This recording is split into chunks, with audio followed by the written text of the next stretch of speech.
Welcome to Eliot Unitarian Chapel on this gorgeous October Sunday.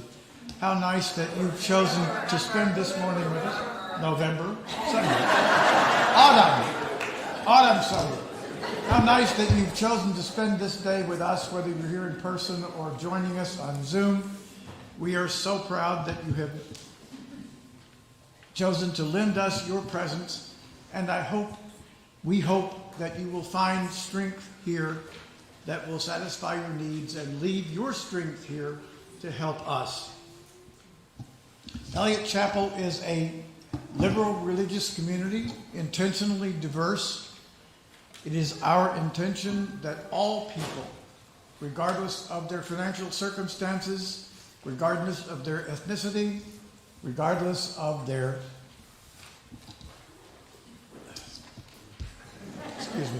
regardless of their ethnicity, regardless of their sexual orientation, regardless of where they find themselves on their faith journey, will find a home here.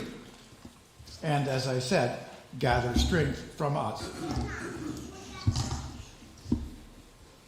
If you are new today and visiting, we extend you a special welcome.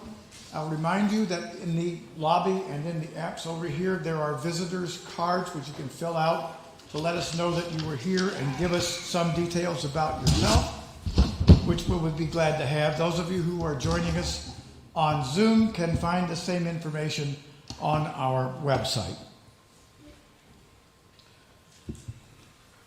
Eliot Chapel values the free and responsible search for truth and meaning, the right of conscience, and the use of the democratic process within our congregations and within society at large. The goal of world community with peace, liberty, and justice for all, and respect for the interdependent web of all existence of which we are part. We hope you'll join us after the service today for our Unitarian sacrament of coffee and conversation. Come forward in the church, exit to your right, and join us in Adams Hall. If you are new or newish or just want somebody to talk to this morning, grab a blue cup. And those of you with white cups, make a special effort, please, to include folks with blue cups in your conversation.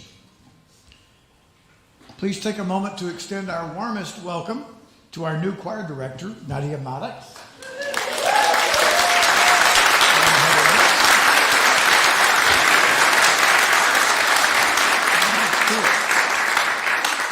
Today is a service of remembrance.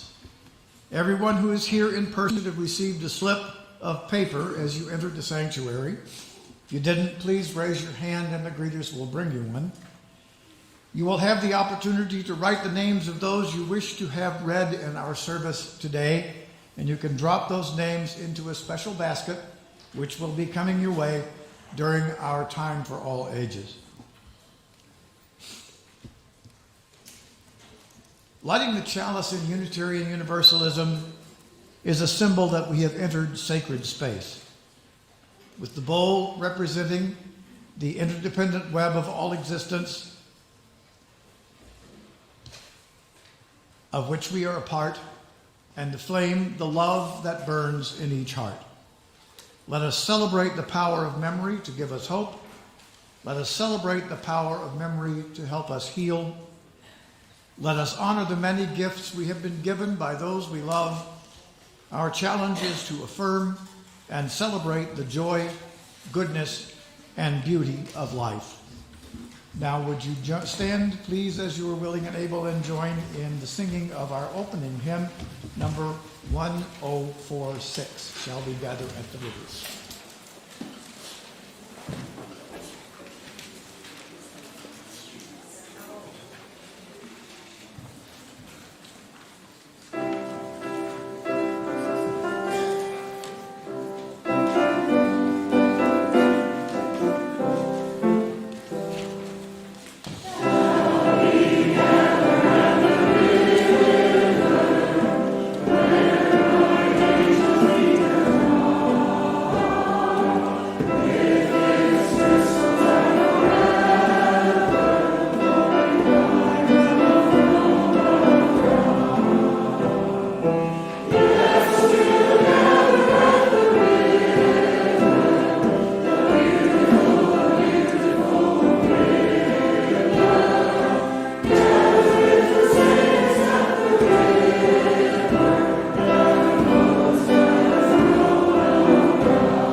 Join me now in speaking together our congregational covenant, which you will find in your order of service.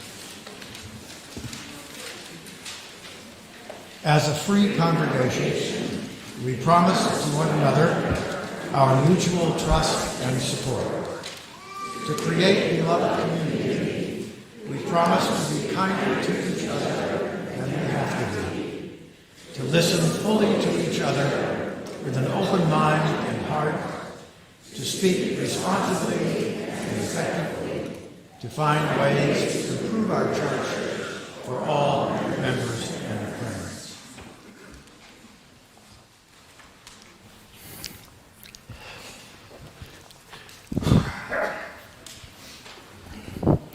Our time for all ages these days is based on a folk tale from Madagascar. Other versions appear in The Moon and the Well by Erica Helm Mead, African Myths and Tales edited by Susan Feldman, and The New King by Doreen Rappaport. I get to be the narrator. Reverend Krista gets to be God.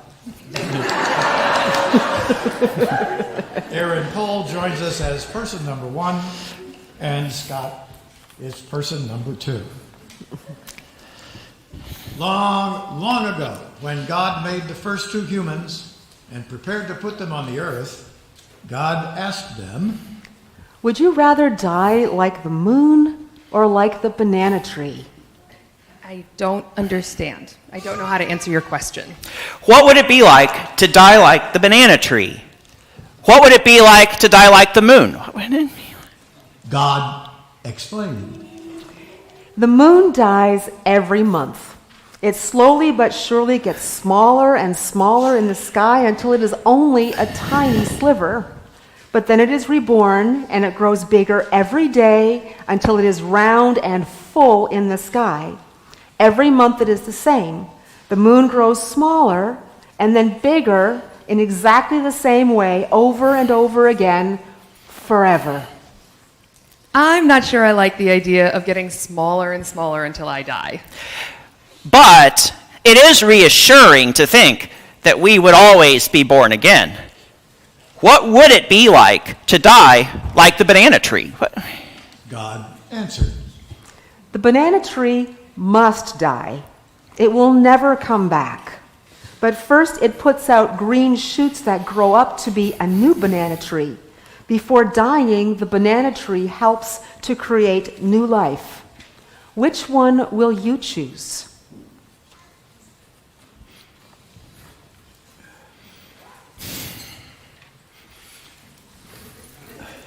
I'm sorry. Here you go. They considered this for a very long time.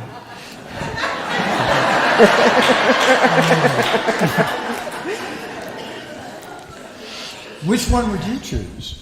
They talked about it all night long, looking into the sky to watch the moon, which was beautiful and full. If we chose the moon, we would never die.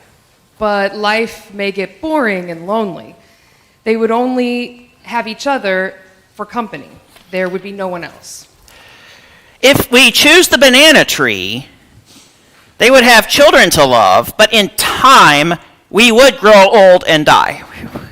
Finally, they decided. We would rather experience the joy and miracle of bringing new life into the world, even if it meant we would not be reborn like the moon. We would rather die like the banana tree.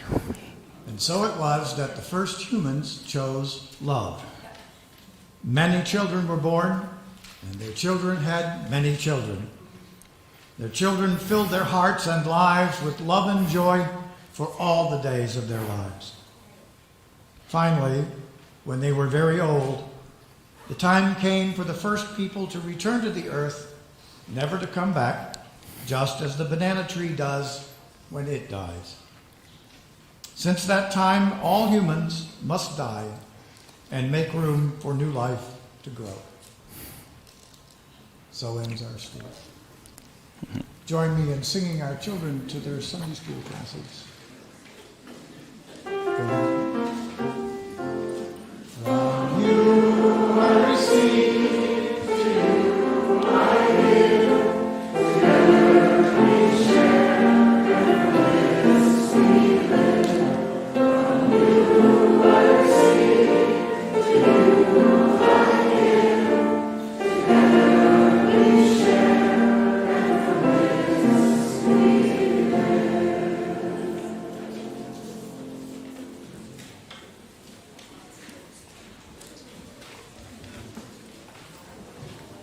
We'll remain seated for our meditative hymn. We're doing things in a bit of a different order this morning because of the reading of the names of our beloved deceased.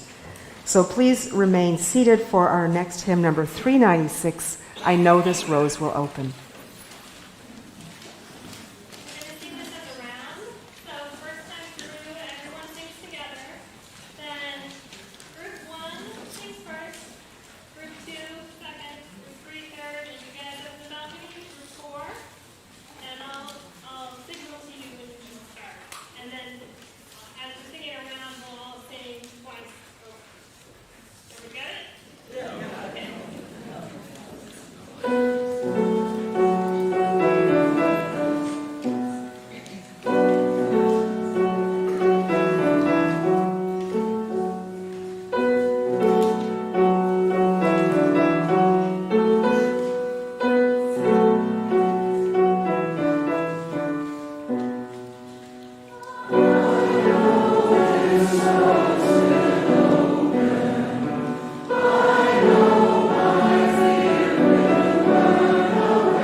During the month of November, our offering will be shared with Kirkwood, an organization with which this church has a long connection and history.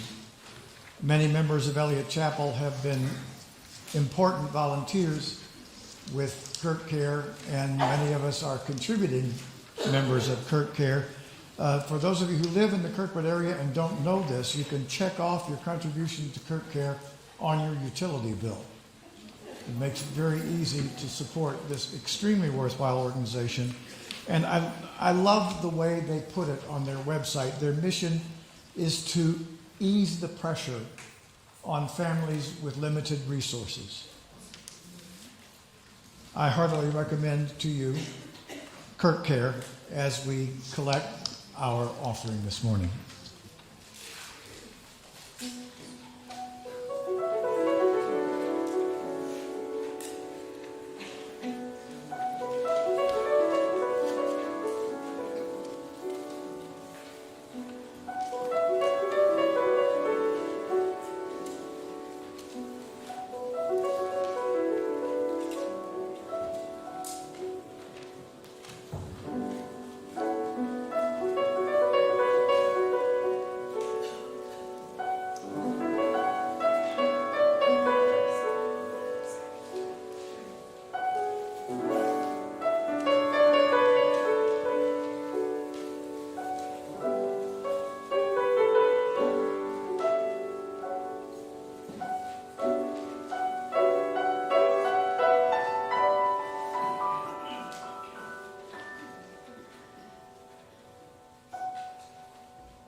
Join me in the unity words of dedication that you will find in your order of service. The work of the church is we see that it has love and connection.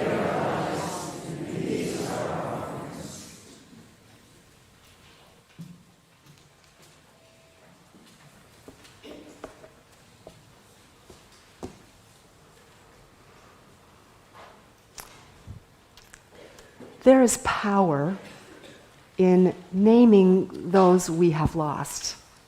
Speaking their names brings them back into our memory, into our consciousness, gives them a presence in this world for a brief moment, and honors our journeys as we have grieved them and changed through that grief. First, I will read the names of the members of the congregation who have died this year. Then the names of loved ones sent in by those who are watching online, and then Bob and I will read the names that we gathered here this morning. Death and life are constant states of becoming. We are sacred in our living and we are sacred in our dying. Let us honor those who have passed through their time on this earth and left their mark on our hearts, minds, and spirits. Our deceased members: June Crowther, James Reed, Ron Robertson, Bob Spargo, Anne Marie Grassman, Marcy Safian, and Genevieve Turner. The names of those submitted online: Bill Snyder, James Hudson,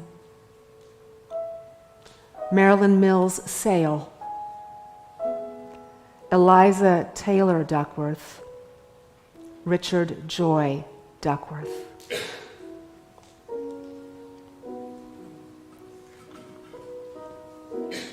Neil Myers. Ruth Flannery. Mom, Georgia, Stella, Ted, Anna, John, Nina. Will Barasil, Dorothy Barasil, George Triplett, Jim Triplett, Lisa Howard. Dwayne Hegel, Bob and Marilyn Spargo. Catherine Knight, Brian Stieglitz, Marilyn Sale, Millie, Butch, Becky, Betty Marlowe, Tony Yakovieli, Alan Knight, June Ward, Carol Williams, Terry, and Missy. Laverne and Earl Murphy, Norland Tenshert, Janet Shea Gregg. Ann Growen, Jim Growen, Jewel Lauer, Armin Hillebrand, Roseanne Burrick, Connie, Sally Serble, Rose Scott, Esther Winfrey, William Patrick Crottree, Diane O'Hare, Rena Hertz, Steve Lewis, Jane Danyoka, Bill Erdman, Robin Simmons, Burton Van Dyke, Ken Dodds, Jerome Barnes, Charlie Durtith, Leonora Flaherty, Bob and Leonard Menard, Bob Ebert, Margaret and Jim Fulling, Carol Orlandi, Ernie Schiaroni, Matt Schiaroni, Hoyt Lutz and Mary Stever Lutz, Jimmy and Dottie LaLauren,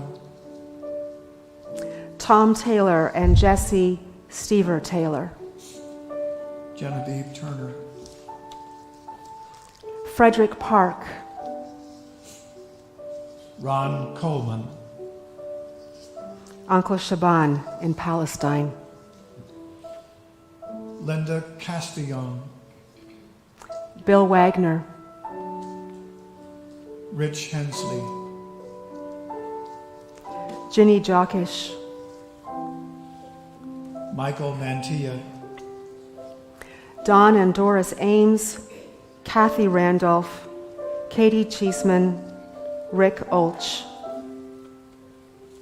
Jim Sullivan, Craig Hirline, Jody, Ed Como, my papa,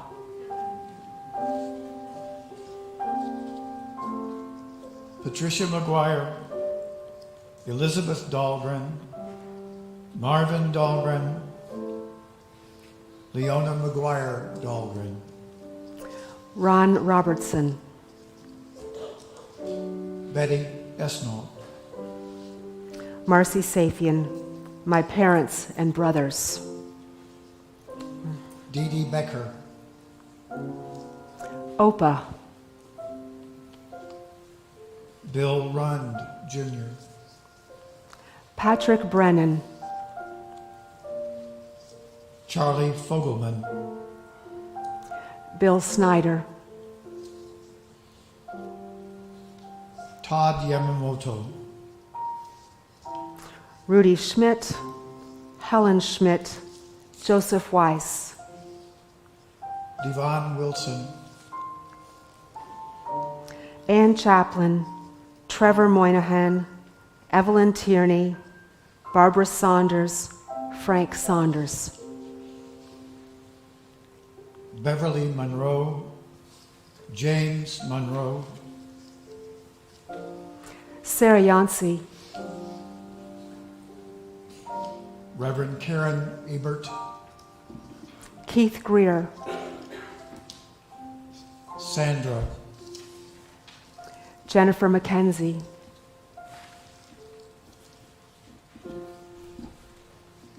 Steve Lewis, David, Joanne Johnson, Tammy Stack, Diane Ponchi, Nancy Converse, Miriam Converse, Florence and John Moser, and Edwin Converse, who I never knew. Phyllis Saszewski.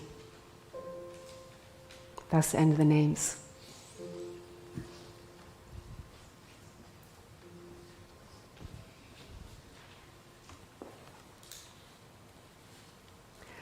Please join me in the spirit of prayer and meditation as you are willing and able. O circle of life, where birth and death are sacred partners in the unending dance of creation. On this day, we honor those who have passed from our midst. We hold up the truth that for all of us, there are times that we are drawn into loss, when tenderness seems to be our natural state, when everything brushes against the raw wound of our grief, reminding us of what we have lost, triggering memories. The tilt of the head, a laugh, a way of walking, a touch, a particular conversation. These images are like beads strung together on a necklace of loss. Tenderly, we turn them again and again. We cannot bear them. We cannot let them go. Then, gradually, bit by bit, the binding thread of grief somehow transmutes, reconstitutes itself as a thread of treasured memories, a tilt of the head, a laugh, a way of walking, a touch, a particular conversation. These are gifts from the life we shared with the one we have lost, gifts that can never be taken away. Those we grieve are ones we loved and ones we struggled to love, and those we could not love, and the love given or denied, accepted or rejected, touches that thread of grief in unique and precious ways. We would hold all the ways we grieve and all the ways we come to these places of seeing gifts when all seemed empty and torn. May we honor and trust the processes of grief and healing, knowing that in time a new day does come. Amen, and blessed be.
Thank you, choir.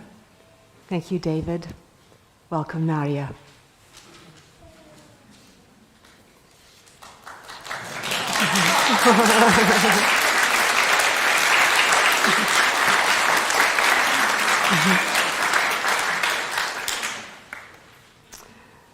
Every one of the names offered today, no matter how short their life, holds a whole life story that deserves honor and recognition.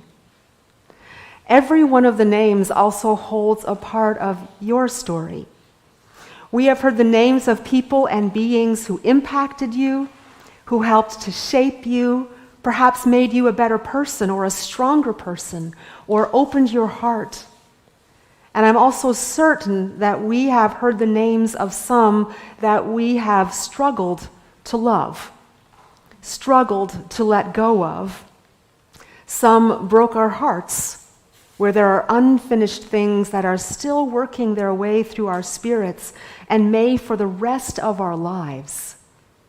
I hope that speaking the names of your people into this beloved community honored your process and named the transforming power of the sorrow and joy that has been entwined in the fabric of your life.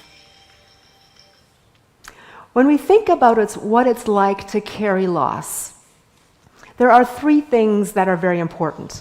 Well, there's a lot of things that are really important, but I'm going to name three of them that I'd like to hold up today. The first is to honor the person that was, which may also include recognizing who they couldn't be. It's holding the whole person. And second, there is also the task of honoring your own journey of losing them and learning to live without them on this side of the line of life and death. And a final way of carrying the loss is to hold it as a reminder that we are also mortal. And someday our time here will end. If you had the choice to die like the moon or die like the banana tree, what choice would you make? Would you want to die and be reborn every month? This would mean feeling yourself weakening day by day until you almost disappear and then slowly come back to life, getting stronger and stronger until you cast your light in long shadows over the darkened earth, only to begin the cycle again. We have a fascination with immortality, don't we? Think of the Egyptian pyramids, embalming the bodies so that they would be ready to come back to life. Or how many of us fell in love with the movie Twilight, the Twilight series, right? Vampires who never die. We dream of never dying. That's why we also have a lot of us go into the medical system, because we want to live as long as we possibly can, hold on as long as we possibly can. We have always dreamt of immortality. And most of the major religions of the world offer ways to live forever. Whether you are carried up into nirvana, or whether you are raptured, or whether you go to a heaven of some kind, we want some assurance that who we are continues. Or would you choose to die like the banana tree, living only one life, sending shoots all around you that will survive you, and when you finally die, those shoots will become strong and tall, sending off their own shoots, and then they too will die. Our mortality is something that most of us run from most of our lives. Death is so final, and we know ourselves only as existing on this earth as we are now. And the thought of not existing, what is that even? Can we even imagine not existing? It's frightening. And so is the thought of the dying process itself. If you've ever been with someone on that journey, you will know that death is not pretty, not like it is in the TV and in the movies, where the violins play and there's a beautiful sunset or some beauty or light in the background. It's not pretty like that. Death is actually very hard work for the person dying and for the ones with them. The process of dying is sometimes slow, especially with the medical care that we have now. And then we wonder, what's it like? What is it going to be like crossing over? Do we just cease to exist? Some of us are pretty firm in that belief, that this is all we are. We are from the earth, and when we die, we will go back to the earth, and we will continue cycling through the changing seasons, not unlike animals and plants and trees and birds, water that freezes and all that stuff. We're just part of all that. And this, who we are now, is gone. Some of us believe that. And it inspires us to live this life fully because it is all that we have. Others of us may believe or hope that something is waiting for us, that perhaps loved ones are waiting for us, or peace is waiting for us. At least we hope. We hope that ones are waiting for us so that we can be back with those that we are missing so much, that we can be back with those that have left such a hole in our hearts. Now, some of us have a more definitive sense of what that is that's waiting for us, and others not so much. We leave it to the mystery. It's a mystery that we cannot know. Nobody can really know it because, we haven't crossed over. But when someone dies, someone you really love dies, and perhaps you've been with them, we may start thinking about this more. Considering this part of our journey, what we may want for our final days and after. And I've often heard those of you who are in your later years that say that your time has become more precious because you are closer to the end than you are to the beginning. And as your body changes with age, there are more and more reminders of that fact. My feeling is that the reality of our mortality, if we can face it, is a very humbling thing. It's very humbling. When you think about that reality, it can change things, like how we feel about our days, and what we want for our loved ones, and what shoots we want to put out, so that something about us, some truth about us, some accomplishment, some way of being, and perhaps some of our actual DNA lives on when we are no longer here. Something that has started crossing my mind, having done a yearly Sunday like this for many years, is that someday I hope my name will be read in a service like this. That someone is going to want to remember me. That there will be something that happens for them because they hear my name in a space like this. There's a comfort, a security about it. Some of you may be thinking that someday your name will be read here. What does that mean to you? What does it feel like to think about that? Part of wanting your name read is so that we have been known, right? That we have belonged, that we are cared for, and that we will want to be. That you will want to remember us. That you will want to remember us. That remembering is so important. It's so, so important. And now here all of us are. We're still on this side of the line. And remembering is a very important thing for us to do.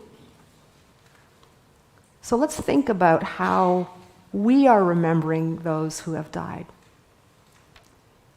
Something to think about is that how you remember your loved ones is a reflection of your values, your convictions, and what is in your heart.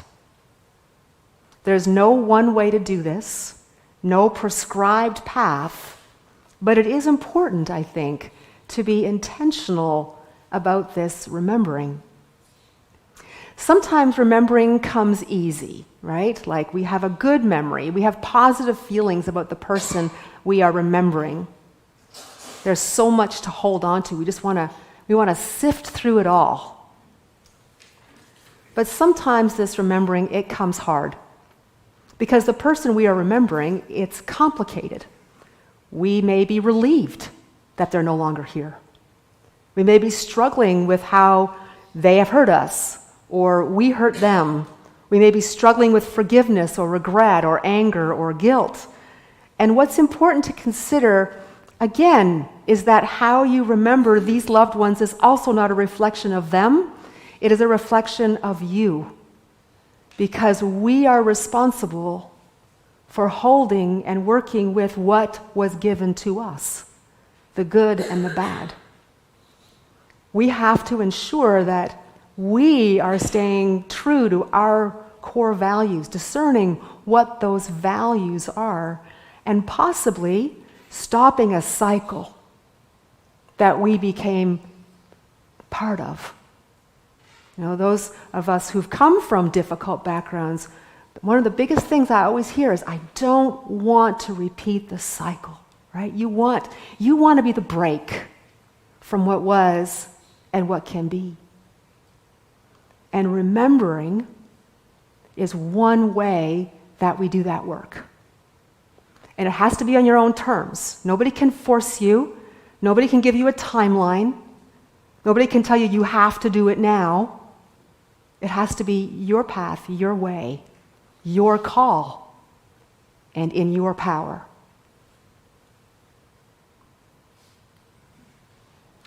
And the most important thing in how we remember our loved ones is that it is actually about love. Love for them, maybe not love for them, but always love for ourselves. Love for ourselves and our convictions and the lives we are living and the blessings we have and the blessings we're looking forward to. You know, in the way we remember, the biggest question is always, do we become more loving of ourselves, of other people, of the communities that chose us and the communities that we chose? Do we become more loving in the face of all of our losses, all of the injustices around us? Do we become more loving of the earth? Does our heart grow? That's the most important thing. Every death we experience is an opening for a transformation of some kind. Sometimes it's a small transformation. Other times it changes everything. Wherever you are in your process of remembering, know that you are not alone. You are loved, you are held, you are accepted, and you are treasured. And I also want to remind you that if some things have come up today, we do have Sunday pastoral care people. Who's our Sunday pastoral care person today? Suzanne LaLauren. So if there's something that's come up and you need to talk about it, she's your person. And if she's busy, we'll find another pastoral care associate who will listen to you. All right? We're here for you. So this is my wish for us. Let us be like those banana trees, stretching up towards the light of our whole lives and stretching out under the ground, sending shoots all around us. And may it be infused with the deepest care and compassion. May you be blessed in the ways you remember, and someday in the ways that you are remembered. This is my prayer for you, for myself, and for all those we love. Amen, and blessed be. I invite you to rise in body or spirit for our closing hymn, 1001 Breaths.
walked with us, this is a prayer.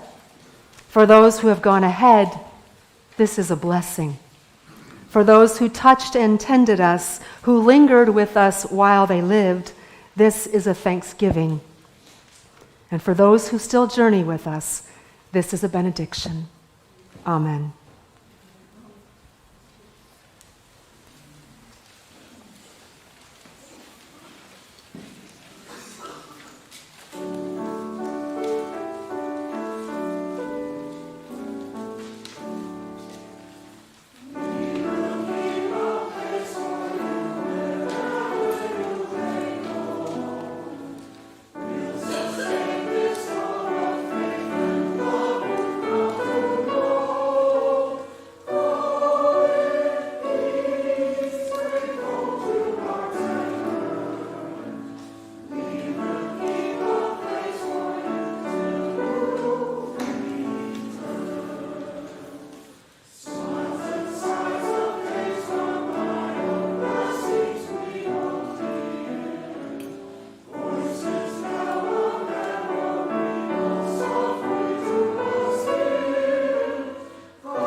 Thank you so much for being with us today. Blessings on all you and yours.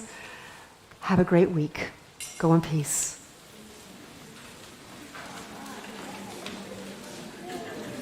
Thank you. You're welcome.